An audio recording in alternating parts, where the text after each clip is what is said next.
This is a great love song, Dickey. I mean, this is a really all-time great love song.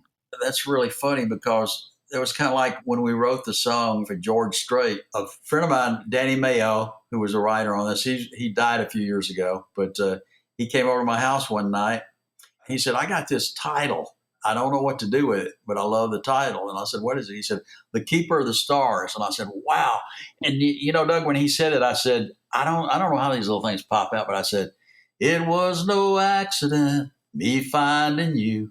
It came right to you. He said The Keeper of the Stars, and that line, the opening line of the song, came to you. Yeah. Just like that. Yeah, when he said it, I bet it wasn't a minute didn't go by that I just said that. We got stuck. We were having problems with the chorus, and Danny got this friend of his, Karen Staley, good songwriter. She came in and she wrote the chorus practically, and just kind of saved us in the song. She really completed it and made it a great song. So anyway, and I remember you asked me one time. You said, "Are there any songs you have that you would love to, if you could get somebody to record one today? What would be the songs?" I'd love to get a great pop cut on "Keeper of the Stars." Oh yeah, like who? Like which pop star's voice would you want on that? Oh man, I don't know. There's so many. Golly, there's just so many great pop stars, and I don't keep up with music as well as I used to. I mean, we're going back now like 20 years, but like a Michael Bolton type thing.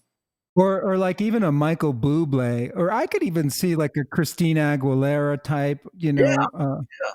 a Gwen Stefani. She's there in Nashville. Maybe you can get in front of Gwen to do, or get Gwen and Blake to do it together. But I just think it could be a great pop record because I agree. I think the material, I think it's, like it's timeless. That lyric go forever. I personally think it's a lot harder than most people think to write a great love song. But here you've done it. Tell me about that. I mean, am I right or wrong? Or what inspires a great love song? You're right. I think it's just the way you think. I mean, I'm a romanticist anyway. I even love some of the old Hallmark movies, man. But here's the thing, like every time you write a song like that, for me anyway, I go through this little terror thing. I'm thinking, I don't know where that came from. God must have given it to me, and I'm afraid I'll never be able to write anything else like that again. I always go through a little terror period, but you kind of get through it. Well, you've written a great love song. You've written so many great hits over the years of all kinds of stories, from the original rock era of Sun Records in Memphis to Nashville. We're grateful to have you still performing, Dickey. Are you going to be touring once this coronavirus ends and we're allowed to get out on the road again? I hope so. I've had 4 weeks of tours canceled. I mean, 4 shows canceled this month in July. They say don't think of it as a cancellation. We're just postponing it. So I don't know, but I've got one show that I just got booked. It's the first week of December, I think, in Gonzales, Texas.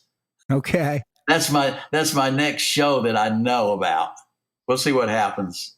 I want to thank you for coming on Backstory Song, and I want to thank our recording engineer, DJ Wyatt, in the booth, our social media director, Cameron Grace, and all you people who are following us on Twitter and Instagram. And thank you to our listeners here on Backstory Song, and thank you especially Nashville Songwriter Hall of Fame writer, Dickey Lee. Well, hey, Doug, I want to thank you for having me on. I hope I did okay.